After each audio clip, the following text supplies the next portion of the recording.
I'm Linda, and this is Kelly, and welcome back to another Grow Curriculum deep dive for a new series called Hear Me Roar from Grow Kids Volume 6.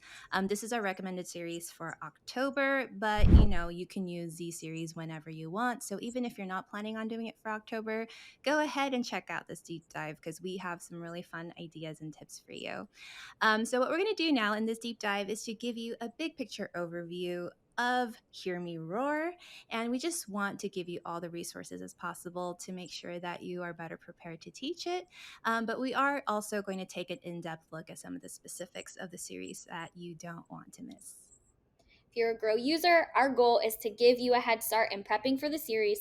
And if you're not a Grow user, of course, as always, that's cool. Feel free to steal these ideas. So, in case you don't know what these deep dives are, here's what we go over. First, we will give you a look at the series overview. Then we'll look at the theme, then the structure, and then finally some tips so that you will have everything that you need to get started with Hear Me Roar.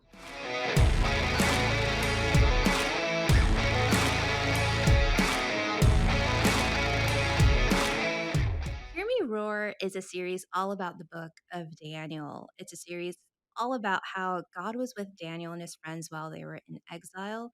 And each week's big idea is a statement that kids can roar so they won't forget that God is with them too. Let's look at the first story. In week 1, kids learn about how Daniel and his friends were brought to Babylon from Daniel chapter 1, and how they didn't forsake their faith or feel completely hopeless, even in such circumstances. That's why the big idea for week 1 is I won't give up. God is with me. In week 2, we are in Daniel chapter 3, and this is the story of Shadrach, Meshach, and Abednego and how they refused to bow down to King Nebuchadnezzar's statue, risking death by furnace. And their faithfulness and courage in the face of literal fire reminds us that I'm not alone, God is with me. That brings us to week 3, where we go into the story about Nebuchadnezzar's son, Belshazzar, in Daniel chapter 5. One would think that he would have picked up a thing or two from his father's missteps, but sadly, the writing was on the wall for this guy. So the moral of the story is what not to do. This week's big idea is I can keep learning. God is with me. Then in week 4, we turn to Daniel chapter 6 for the famous story of Daniel in the lion's den. Now, Daniel didn't flinch when jealous conspirators manipulated the king to pass a new law that was targeted directly at Daniel. And I could just imagine Daniel sitting in that den of lions roaring this week's big idea, which is I'm not afraid, God is with me. And finally, in week 5, we wrap up this series in Daniel chapter 7, which is not a story we often cover in kids' ministry, but it's the story of Daniel's dream of the 4 strange beasts and of the things to come in the future. Whether your kids are feeling anxious about their future or they're not really thinking about it at all, they can trust that God has a plan for each one of us. And that's why this week's big idea is I don't know the future, but God is with me. And our memory verse for the month is another one kids can roar. It's Nahum chapter 1 verse 7. The Lord is good, a stronghold in the day of trouble, and he knows those who trust in him.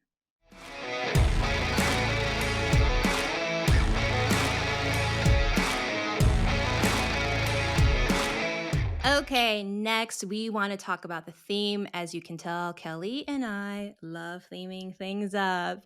And this month's decorating theme is zoo animals, namely lions, as an homage to the story of Daniel in the lion's den. And plus, the series is called Hear Me Roar, and the idea of roaring is almost synonymous with lions, right? But in any case, we want you to have so much fun creating the zoo atmosphere for your kids. And so we are here to help you jumpstart some of these ideas. So, Kelly, take it away. I am all about this wild series. If you're like me, I love to decorate, but sometimes space and budget don't always allow for something elaborate. So I'm going to share these simple yet awesome ways to make your space feel like a true lion's den. First, vines. Hang all of the vines. Inexpensive, easy to put up, easy to take down, and your kids will be so excited to see your space transformed. Next is puppets. Now, we obviously can't bring real zoo animals in, so this is the perfect series to pull out puppets. Especially preschoolers love puppets. We provided a link in the programming guide for a set of 5 animals that are cute and lovable. Again, unless you have a zookeeper who attends your church, real zoo animals probably aren't an option. So, the next idea is to make your kids be the animals. The programming guide has links for both headbands and masks for your kids that you can use to make them a part of the zoo. And of course, you all know how much I love snack time. So this month, we suggest grabbing all the zebra cakes that you can get your hands on. I love this so much. You guys, this series is going to be so fun. I mean, all the kids love animals, right? Or at least one animal, and the zoo captures all of them. So thank you, Kelly, for sharing all of these ideas. Make sure you go and check out the programming guide for more ideas. We do have links to a Pinterest board there that have even more than what's on the programming guide. Just endless fountain of ideas for you to get started in decorating and planning for this series.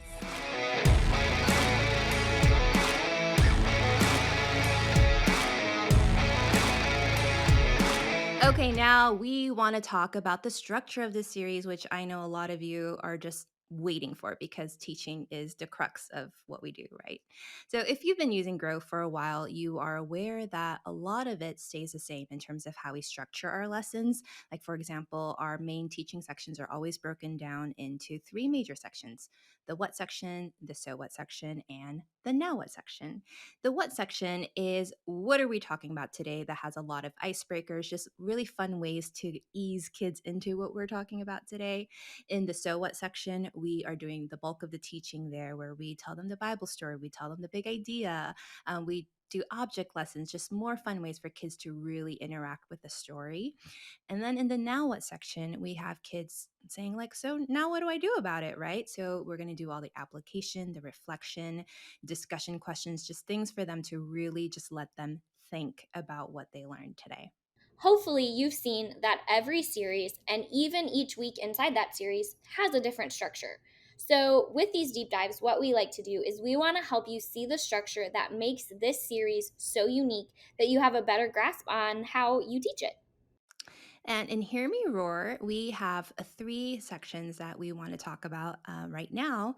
And that is the big idea reveal, a weekly video module, and the small group activities. The Big Idea Reveal is a segment during teaching time where you get to tell the kids the takeaway for the day. It's a simple truth that we want kids to remember to help them with each week's Bible story. And to make it more sticky in their heads, we try to make these reveals as interesting and thematic as possible. So tell us the big idea reveals for Hear Me Roar.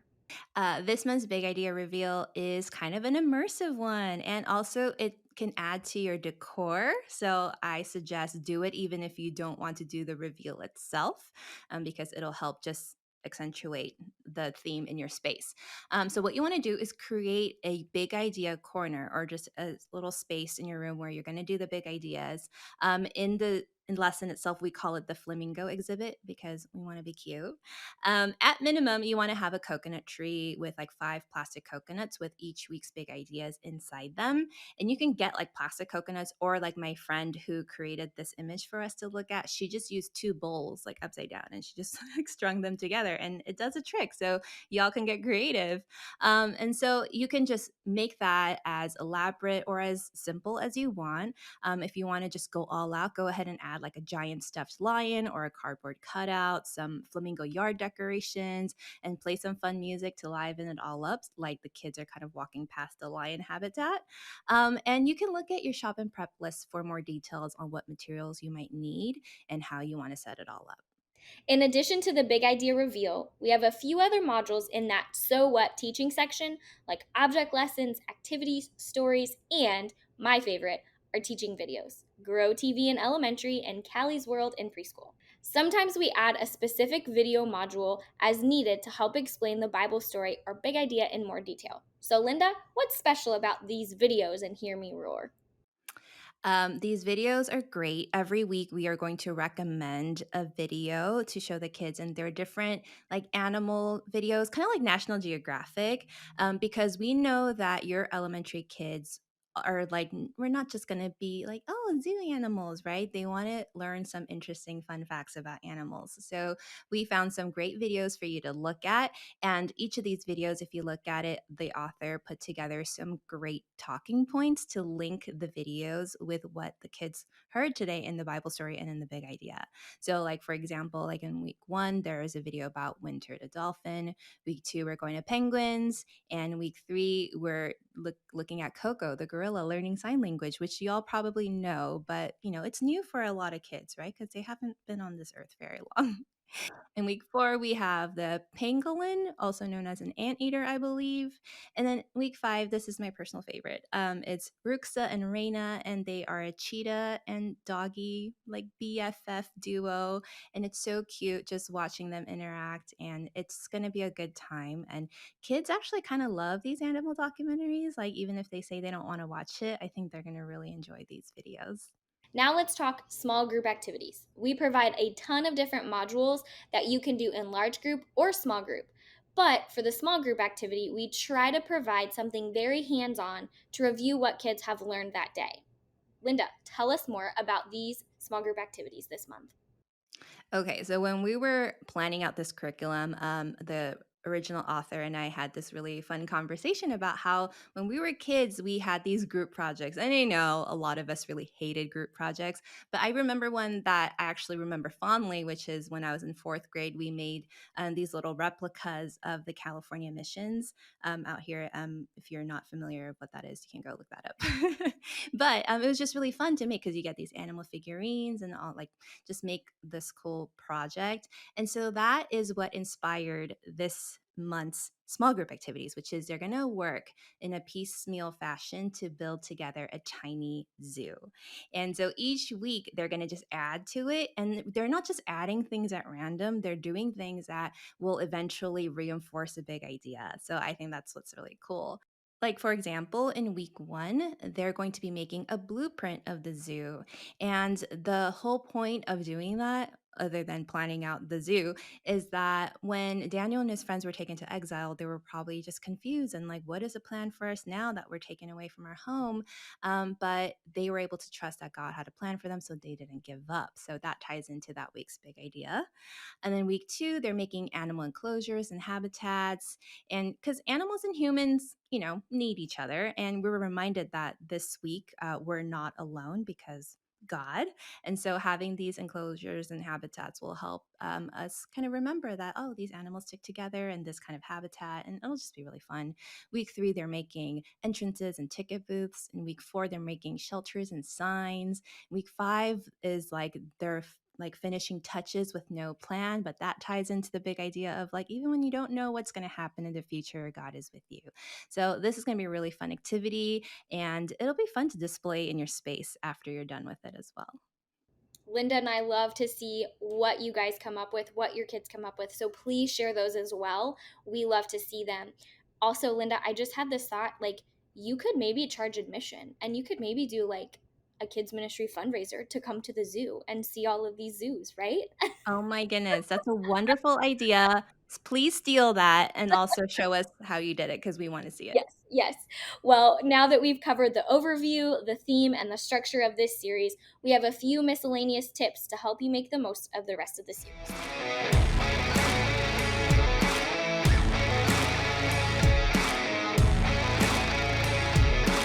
Okay, tip number 1. Now, this is a tip that isn't unique to this series, but we'd be remiss if we didn't point it out, and that is to find the spiritual habits in every series. So, veteran Grow users, you know that we provide a quarterly discipleship activity that focuses on each of our spiritual habits, which is spend time with God, spend time with others, use your gifts, and share your story. And we will describe those in more detail on a separate deep dive on their own for the discipleship and events.